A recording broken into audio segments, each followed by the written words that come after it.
Hi, I'm Kristenista Health, and I'd like to talk to you today about the book It Starts with the Bump by Rebecca Fett. Now, Rebecca Fett has written numerous books, including the famed It Starts with the Egg about fertility. She has a BS in molecular biotechnology, and this gives her the ability to read research studies. So there's often a large gap between the research findings of the researchers in the labs, and they might be published in PubMed, and getting to the actual doctors who are practicing medicine. And Rebecca tries to close that gap through her books by distributing pointed, cutting-edge research to the masses. So a number of years ago, she wrote Brain Health from Birth, and this book somewhat replaces that book and expands on the premises through her experiences seeing the frequent questions coming up in her pregnancy forum. And I wanted to cover some of the chapters that are in the book.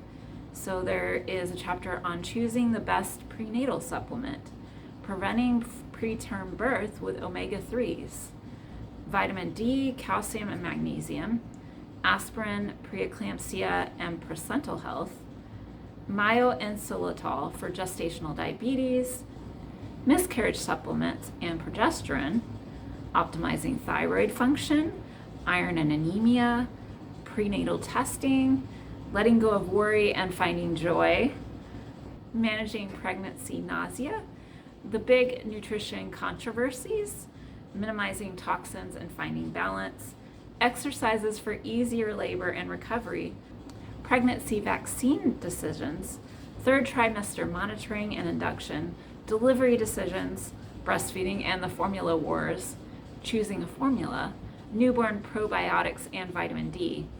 And the bonuses are timeline for a proactive pregnancy and the supplement summary.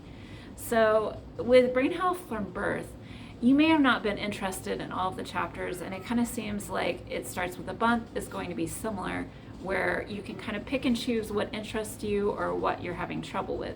For example, I struggled with preeclampsia, and in talking with Rebecca Fett in the forums, we worked through a lot of possible solutions to prevent that preeclampsia, or at least delay it from occurring.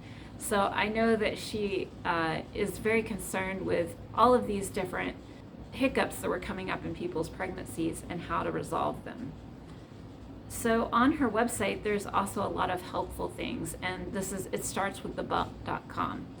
She has the different supplements that you may be looking into, as well as recommended brands. For example, some of the big supplements that you may be looking at, depending on what you're trying to look for in your pregnancy, are of course a prenatal. Choline, she says it may or may not be needed, so you need to see the book for guidance. And again, a lot of these are not for every single pregnant person, so it depends on what you're looking for according to what issues you may have been encountering in your previous pregnancies. Another one is vitamin D. It says to see the book for guidance. You can overdose on vitamin D, so you do want to be careful about how much you're supplementing with that. Omega-3s, again, may or may not be needed. Seek the book for guidance. If you're eating a lot of fatty fishes, for example, you may not need as much omega-3s. Calcium, again, see the book for guidance.